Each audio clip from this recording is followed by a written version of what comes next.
Boa tarde a todos os participantes do Stoiconex Aracaju. Eu sou Donato Ferrara, um dos comunicadores do dia. Talvez alguns já me conheçam, eu tenho um canal no YouTube, tenho um blog e, infelizmente, não poderei participar de maneira simultânea hoje por questões de trabalho que são tão delicadas quanto imprevistas. Eu já conversei com o Aldo Dinucci a esse respeito, ele está a par do que está acontecendo. De todo modo, embora não seja a melhor maneira esta, a de apresentar um vídeo gravado, eu tenho para vocês uma breve comunicação que diz respeito à ação política de inspiração estoica e seus limites. Aliás, é este o título que eu dei à minha fala, a ação política de inspiração estoica e seus limites. E por que é que eu resolvi falar desse assunto? Muito bem, nós temos notado na sociedade brasileira e também pelas notícias que nos chegam em diversas outras sociedades que a participação política tem sido uma questão cada vez mais conflituosa, tem sido um campo cada vez mais tumultuado, e tudo isso nos leva a vislumbrar um futuro, por vezes, não muito harmonioso ou promissor para nossas democracias. Então, há uma preocupação legítima com a qualidade da participação política nos dias de hoje, tanto na sociedade brasileira quanto em outras sociedades, e o que nós temos visto hoje, né, certas tendências que se apresentam hoje, são um tanto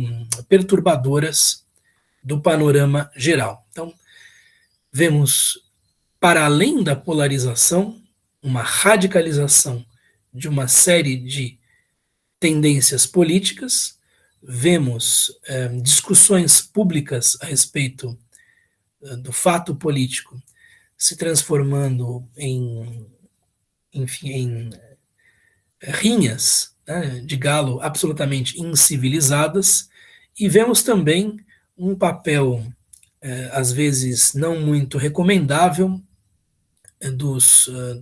das redes sociais, das empresas que gerem as redes sociais, e tudo isso nos coloca diante de preocupações legítimas a respeito da democracia. Dentro deste contexto, um grupo bastante minoritário de pessoas vem se inspirando nos escritos dos estoicos para, enfim, comentar o que deveria ser a ação política, ou para justificar a própria ação política, ou para, enfim, embasar a própria ação política. E, embora seja um grupo minoritário, é algo interessante de se notar. Muito bem, eu vou aqui compartilhar a minha tela. Eu vou aqui compartilhar a minha tela e mostrar algumas questões, né, mostrar alguns trechos, né, dos estoicos, né, que me parecem interessantes. Então, uma coisa que nós notamos a respeito daqueles que se inspiram na filosofia estoica para embasar ou justificar sua ação política presente é que há pessoas de diversos matizes políticos que o fazem. Então, há desde conservadores até socialistas, há centristas, liberais, libertários de esquerda, libertários de direita, pessoas de, enfim, tendência mais social-democrata. E, diante deste fato, nós podemos nos perguntar quem é que teria a razão, né, de qual seria a orientação política que mais se afinaria com o conteúdo da visão estoica, né? Quem teria razão neste posicionamento ou nesta discussão? E se vocês esperam da minha parte uma resposta desse tipo, eu devo decepcioná-las, porque eu creio que esta questão seja um enigma digno de Pirandello, né? Digno desse tipo de autor. Não é possível saber exatamente quem tem a razão, porque essas posições políticas todas inexistiam no momento em que a filosofia estoica tomou forma e se desenvolveu. Portanto, há um certo anacronismo aí em tomar alguma visão de hoje e proclamá-la a melhor herdeira da, da visão política que os estoicos desenvolveram. E também, quando nós observamos a antiguidade, nós vemos que já naquela época havia filósofos estoicos que se colocavam, se perfilavam em locais diferentes da política, né? Por exemplo, quando há na época da República Romana, em que já começa a se sentir uma influência dos estoicos naqueles que participam da discussão política, né, que eram evidentemente aristocratas, há ali tanto pessoas que, inspirando-se na filosofia estoica, colocam-se ao lado dos irmãos Graco, quanto pessoas que se opõem a eles. Então, já desde a antiguidade, nós vemos uma pluralidade, uma diversidade de posições, sem que pareça às pessoas de então um problema colocar-se deste ou daquele lado, uma incongruência com a filosofia estoica, colocar-se deste ou daquele lado. E aqui eu faço uma observação que é minha e que, enfim, diz mais ou menos o seguinte: eu creio que o posicionamento político tenha muito a ver com a experiência pessoal pregressa. Então, uma pessoa que teve um determinado tipo de experiência se colocará num determinado lugar do espectro político, se posicionará de uma determinada maneira, né? E que o encontro posterior com a filosofia dos estoicos, que pode ser muito frutífero e interessante, evidentemente, acaba dando um sentido de sintonia fina ou de calibragem para uma visão pré-existente.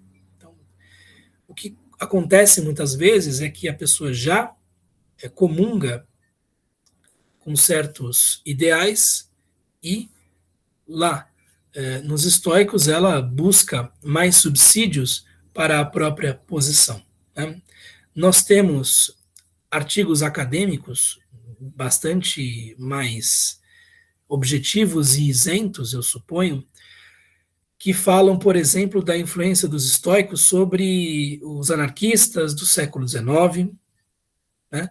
Que falam da influência dos estoicos sobre, enfim, sobre aqueles que lutavam pela liberdade na época enfim, tanto da Inglaterra e de fins de século XVIII quanto dos então se formando Estados Unidos na mesma época. Nós temos artigos que falam da influência dos estoicos sobre Adam Smith, nós temos artigos que falam da influência dos estoicos sobre Gandhi, enfim, artigos que falam da influência dos estoicos sobre uma certa visão de direitos humanos e de welfare state que atende a esses direitos humanos. Então, nós vemos que os estoicos, tendo criado um fundo de humanismo essencial, acabam se tornando uma fonte para diversos autores, para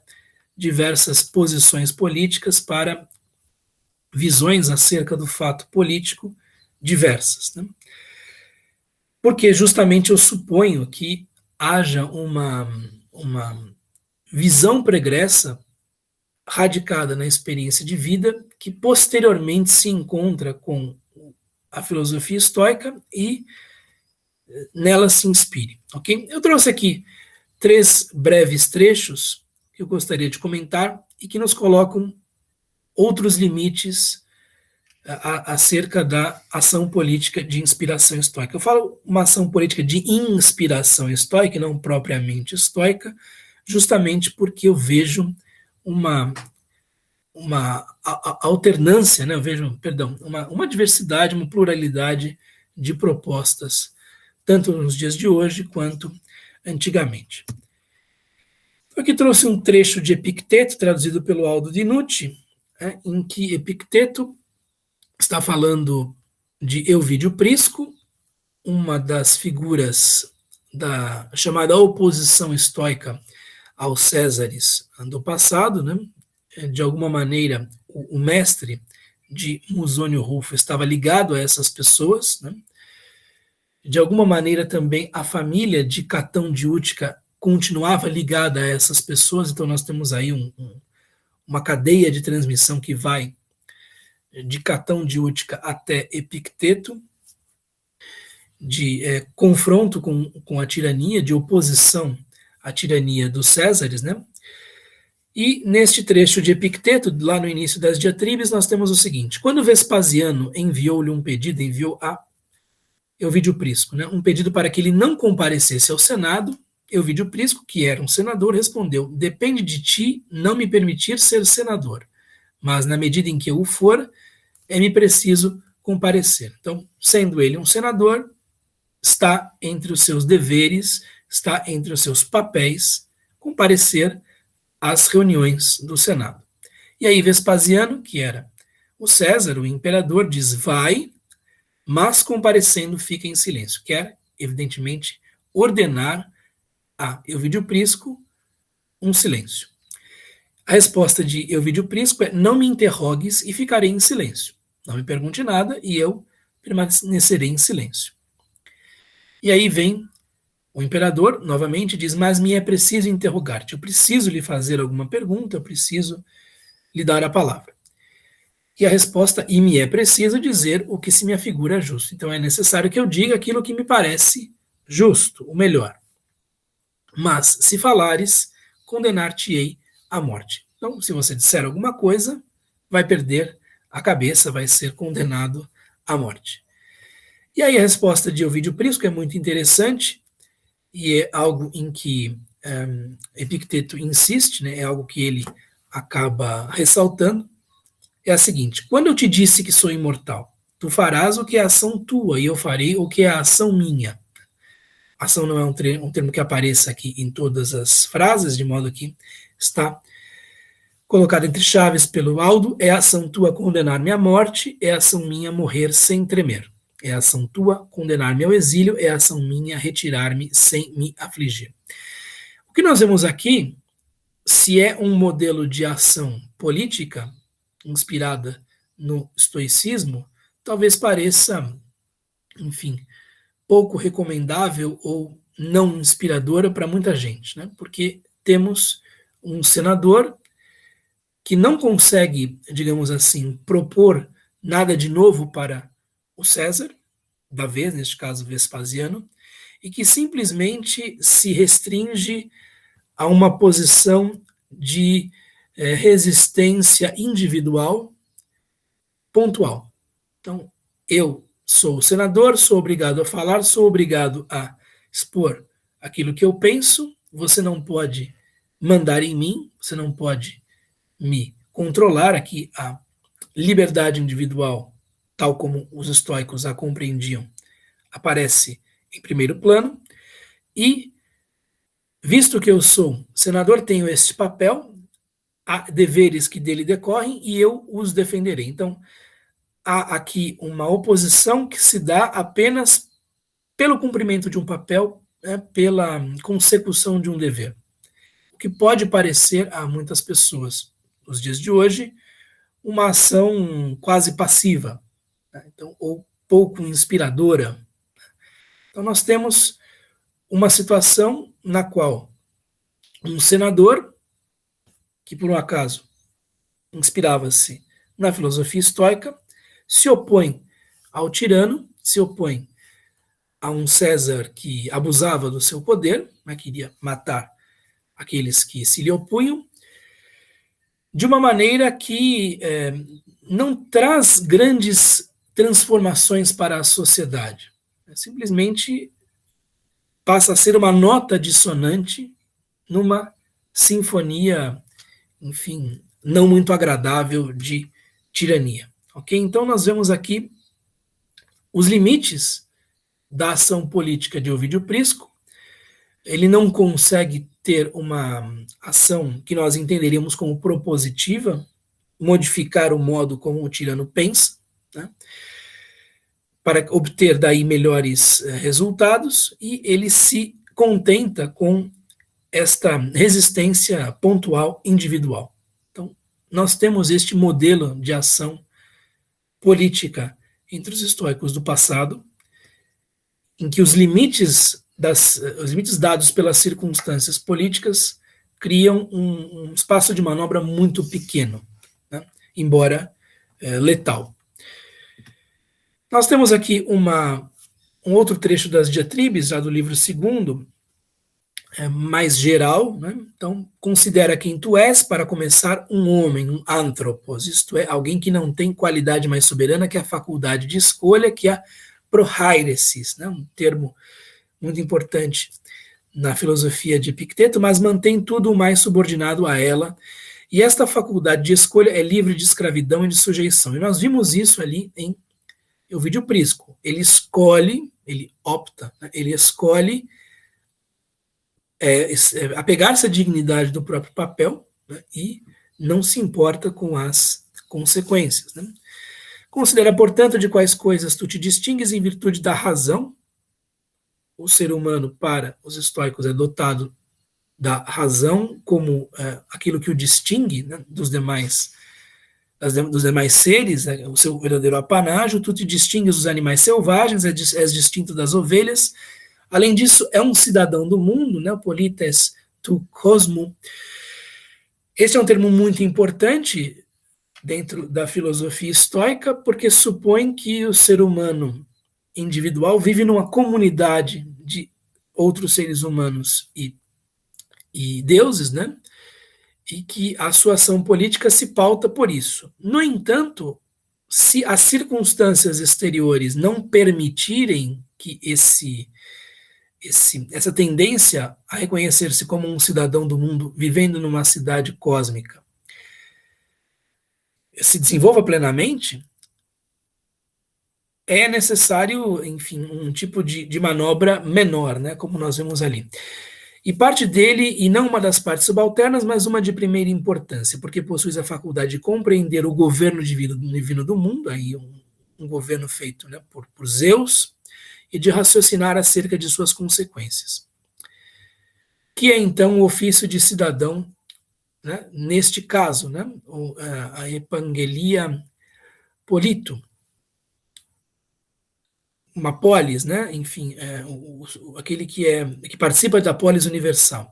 Não tratar nada como uma questão de interesse pessoal, não planejar nada como se estivesse isolado, então aqui entender-se como parte de um todo, né, mas agir como o pé ou a mão, que se tivessem a faculdade da razão e entendessem a constituição da natureza, nunca teriam qualquer aspiração ou desejo sem referenciá-los ao todo.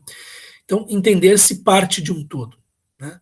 Entender-se parte de um todo e agir dessa maneira. Agora, às vezes, ter este ideal em mente, ou perdão, ter este princípio como norte, se choca contra uma situação político-social muito adversa, né, em que o espaço para manobra é bastante mais reduzido.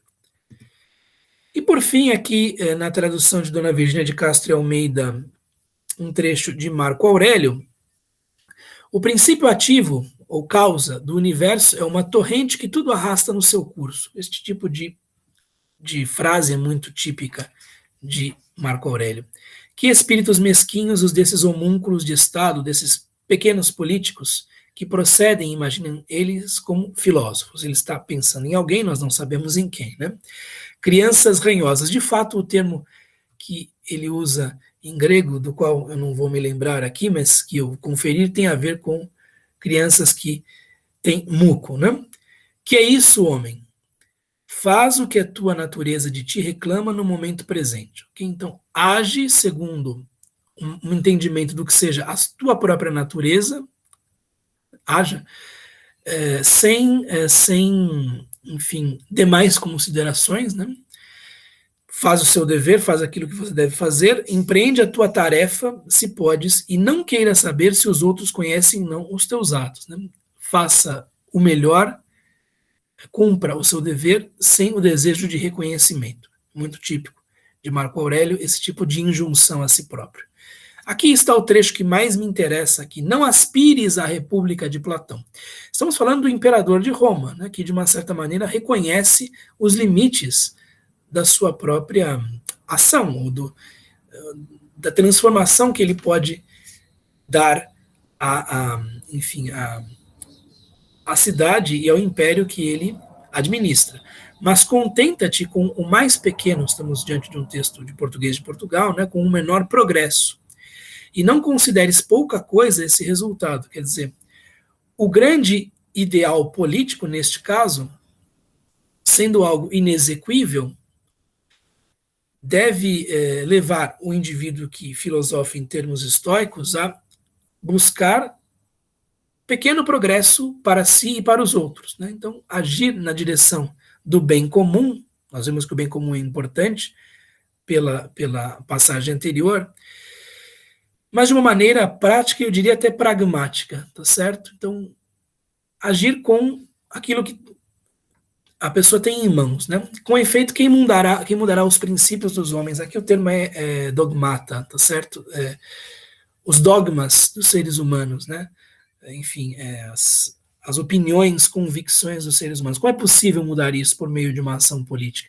Nós vemos que é muito difícil isso, né? Pela nossa própria experiência. E não os mudando, o que obteremos, senão escravos que gemem e fingem que estão ao nosso lado, fingem que se convenceram da nossa posição. Né? Então, quer dizer, vou usar uma força excessiva contra todos, vou usar um poder imenso de coerção contra essas pessoas, o que eu vou obter, senão, enfim, a contrariedade? O que eu vou obter, senão a má vontade? Né? Continua agora e cita-me Alexandre, Felipe ou Demétrio de Faleros, que são grandes figuras políticas do passado, né? Muito controversas. Seguirei seus exemplos se esses homens se conformarem à vontade da natureza. A vontade da natureza comum, que nos é comum a todos, né? Tanto a quem está lá em cima, quanto a quem está lá embaixo, na pirâmide política e social. E se procederam à própria educação filosoficamente entendida aqui. Quer dizer, eu devo tomar esses indivíduos como modelos apenas enquanto pessoas que podem ter se conformado à vontade da natureza. Em diversos pontos ele diz que ele prefere Sócrates, Heráclito, enfim, Crisipo, filósofos a chefes de Estado, a figuras políticas. Né? Mas se representar apenas cada qual o seu papel numa tragédia, este é o termo que aparece ali, né? Este é o sentido, ninguém me condenou a imitá-los. Né? Eu não preciso imitá-los simplesmente porque foram poderosos e eu também tenho poder. Né? E é porque ele vai se pautar pela filosofia. A obra da filosofia é simples e modesta, ok? Modesta que tem a ver com aidós, né, que é uma palavra importante para os estoicos. Não me incites à infatuação, não me incites enfim, o envaidecimento, né, a soberba, enfim, a irracionalidade mesmo. Então, o que nós vemos aqui em Marco Aurélio, reconhecendo as dificuldades que há ali, é uma ação política com aquilo que ele tem à mão, né? De uma maneira prática, eu diria até mesmo pragmática, e isso me parece bastante mais afim àquilo que a filosofia estoica propõe do que um tipo de grandíssimo quadro quase utópico em que a ação política, enfim, não é possível ou se torna pouco efetiva. Então, eu creio que esse pragmatismo que nós vemos nos estoicos possa nos ensinar alguma coisa, né? Nós que estamos que somos puxados, né, por cordéis de paixão política e de, enfim, grande tumulto, né, que nós vemos hoje. Né? É muito difícil hoje, por exemplo, minha última observação, distinguir o que é fato do que é exploração política do fato. A pandemia muitas vezes nos traz notícias em que essas coisas estão já misturadas. Né? Então, esta decantação de fato e exploração política do fato, esta, enfim, hidrólise quase de fato e exploração política do fato, nem sempre é fácil de fazer, mas é algo que me parece essencial, cada vez mais difícil. E este, entre aspas, pragmatismo dos estoicos me parece muito interessante, me parece uma grande lição para todos nós que vivemos no século XXI. Então eu agradeço a vocês a paciência, eu peço perdão por não ter podido participar ao vivo, de fato hoje está sendo um dia bastante difícil, e muito obrigado a todos e a todas que me acompanharam até aqui e aos meus colegas. Até mais, um abraço. Tchau, tchau.